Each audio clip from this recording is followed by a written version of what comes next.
बिस्मिल्लाहिर्रहमानिर्रहीम, अस्सलाम वालेकुम। उम्मीद करता हूँ कि आप सब खैरियत से होंगे। तो दोस्तों, मैं हूँ मौज़म जाफरी और आप देख रहे हैं हमारा चैनल एलिया कंसल्टेंट। आज की वीडियो में हम जीटीई को डिस्कस करेंगे। अब स्टूडेंट ने सुना होगा कि आप अक्सर जो है वो कहते हैं कि हमारा केस इस वक्त जो है जीटीई प्रोसेस में है। तो बेसिकली ये जीटीई है क्या?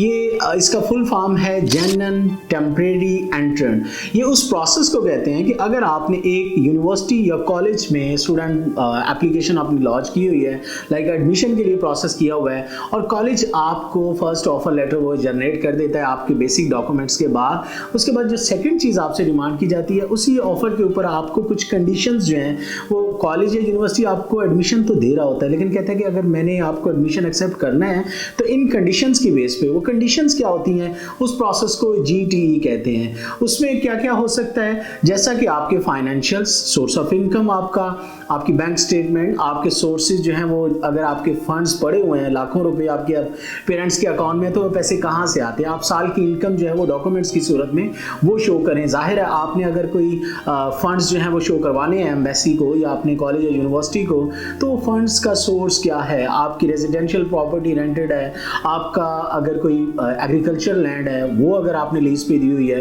तो जाहिर है मोस्ट ऑफ एरियाज में क्या होता है कि इन चीज़ों को रिटर्न में कुछ होता नहीं है, और आपको चाहिए कि वो आप अपने डॉक्यूमेंट्स प्रूफ जो है वो रिटर्न एग्रीमेंट जो है वो, अगर किराएनामे है, अगर लीज एग्रीमेंट है, जो भी है वो डॉक्यूमेंट्स की सूरत में, जिससे जाहिर हो रहा हो कि आपका सोर्स ऑफ इनकम है क्या। अगर आपके पेरेंट्स जो है में से कोई गवर्नमेंट एम्प्लॉय है, उनकी सैलरी स्लिप्स आप लगा सकते हैं, उनका जॉब लेटर लगा सकते हैं, फैमिली मेंबर्स में से और अगर कोई जॉब कर रहे हैं तो उनकी सैलरी स्लिप लगा सकते हैं। मतलब फाइनेंशियल्स में आपने कॉलेज या यूनिवर्सिटी को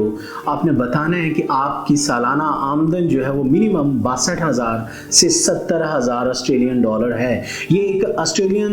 वीज़ा के लिए, ऑस्ट्रेलियन एडमिशन के लिए स्टूडेंट्स के लिए ये एक कह लें कि एक बेसिक रिक्वायरमेंट है कि जो भी स्टूडेंट जो है वो अप्लाई करना चाहता है ऑस्ट्रेलिया के लिए, तो उसके पेरेंट्स की इनकम जो है एटलीस्ट इतनी हो, तो देन आपको कल को एम्बेसी जो है या कॉलेज यूनिवर्सिटी आपको एडमिशन देगी। अच्छा, इसमें एक चीज़ तो ये हो गई। दूसरी बात ये कि आपसे और जीटीई में क्या मांगा जा सकता है, अगर आपने एडमिशन अपना प्रोसेस करवाया और आपका आइट्स का स्कोर कम है और फिर भी आपको ऑफर लेटर मिल गया,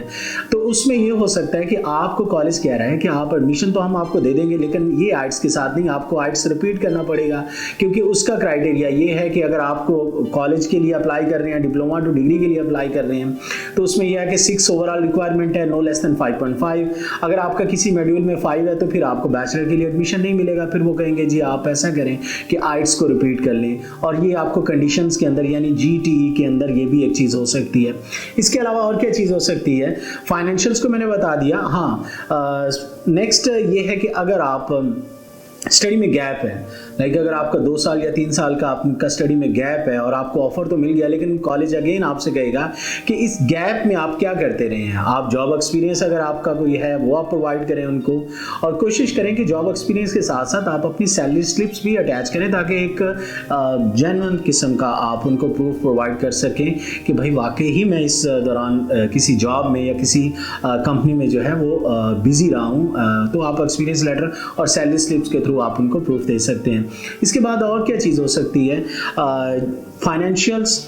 एक चीज़, दूसरी चीज़ ये कि आपका आइट्स का स्कोर, तीसरी चीज़ ये कि आपका कोई जॉब में एक्सपीरियंस वगैरह है, मतलब स्टडी में गैप है तो वो आप दे सकते हैं। इसके अलावा और ये है कि अगर आपका मार्क्स परसेंटेज वो कम है, या आपकी डिग्री आपने नहीं प्रोवाइड की, डॉक्यूमेंट्स तो आपने दिए हैं और ट्रांसक्रिप्ट आपने दिए हैं, या किसी की डिग्री मिसिंग है या किसी चीज़ की ट्रांसक्रिप्ट आपके लिए मिसिंग है, तो आप वो डॉक्यूमेंट्स भी उनको तमाम वो प्रोवाइड करें। कुछ स्टूडेंट कहते हैं कि जी हमारी सर डिग्री तो यूनिवर्सिटी ने डिमांड की हुई है, लेकिन हमारा ये है कि जाहिर है हमने रिसेंटली किया तो अभी डिग्री तो मिल नहीं सकती, तो वो क्या करें कि डिग्री कंप्लीशन सर्टिफिकेट साथ में अटैच कर सकते हैं अपने अदारे से। तो वो एक ये भी एक होता है कि आपको फिर डिग्री की ज़रूरत नहीं रहती,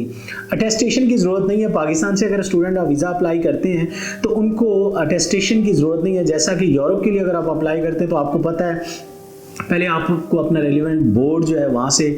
आप वहाँ से अटेस्टेशन करवाते हैं, फिर उसके बाद IBCC करवाते हैं और देन आपको फॉरेन अफेयर, यानी इन तमाम जो है वो अदारों से आपको डॉक्यूमेंट्स वेरीफाइड करवा के तो देन आपको यूरोप के लिए एडमिशन मिलता है। लेकिन ऑस्ट्रेलिया में थोड़ा सा डिफरेंट है कि यहाँ पे आपको डॉक्यूमेंट्स अटेस्टेशन की उन्हीं सूरत में ज़रूरत पड़ती है कि अगर आप यूनिवर्सिटी में अप्लाई कर रहे हैं और मास्टर के लिए आप अप्लाई कर रहे हैं तो देन आपको अपना जो 4 इयर्स बैचलर है उसकी ओनली डिग्री HEC से वेरीफाई करवानी पड़ेगी, क्योंकि अगर आप विदाउट ये वेरिफिकेशन जो है आप अप्लाई करते हैं तो आपके जब COE जो कंफर्मेशन ऑफ इनरोलमेंट होता है प्रोसेस, लाइक जो सर्टिफिकेट होता है कि आपको ने फीस डिपॉजिट करवा दिया और वहाँ की गवर्नमेंट आपको जारी करती है कंफर्मेशन ऑफ इनरोलमेंट और उसकी बेस पे आप वीज़ा आगे अप्लाई करते हैं, तो वो आपको इशू नहीं होगा अगर आपने अपना बैचलर की डिग्री जो है वो HEC से वेरीफाई नहीं करवाई। ये यूनिवर्सिटी जो है उसकी एक रिक्वायरमेंट है, तो इसको आप ज़रूर करवा लीजिए अगर आपने नहीं करवाया हुआ।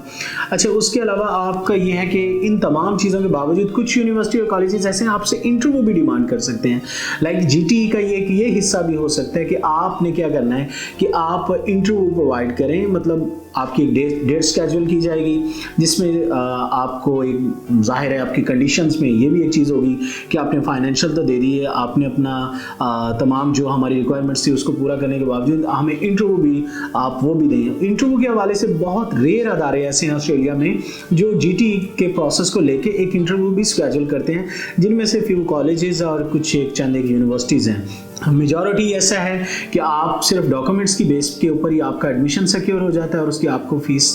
उसके बाद आपको फीस डिपॉजिट करवा के GTE प्रोसेस से पहले अपनी फ़ीस डिपॉजिट नहीं करवाएं, क्योंकि जब तक आप फीस अपनी अगर आपने डिपॉजिट करवा दी और कोई ऐसी कंडीशंस आपको लग के आ जाती है ऑफर लेटर के अंदर जो आप प्रोवाइड नहीं कर सकते, तो उस सूरत में हाल में क्या होगा कि आपको कल को फीस रिफंड करवाना जो है वो प्रॉब्लमेटिक हो सकता है। तो इसलिए कोशिश करें कि पहले आपका GTE का प्रोसेस जो है वो कंप्लीट हो जाए, उसके बाद आप अपनी ट्यूशन फीस वगैरह जमा करवाएं और उसके बाद आपको COE मिलेंगे और आप अपना वीज़ा लॉन्च कर सकते हैं। सेकंड चीज़ ये कि जब आप ये जो GTE के डॉक्यूमेंट्स को हमने डिस्कस किया,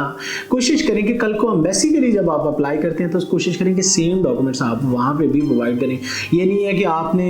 GTE के टाइम कुछ लगाया फाइनेंशियल्स को और एम्बेसी में आप कुछ भेज रहे हैं। नो डाउट कि आपको ये नहीं है कि कॉलेज और एम्बेसी जो है वो दोनों आपस में डॉक्यूमेंट्स को मैच करने का उनके पास टाइम होगा, लेकिन इन केस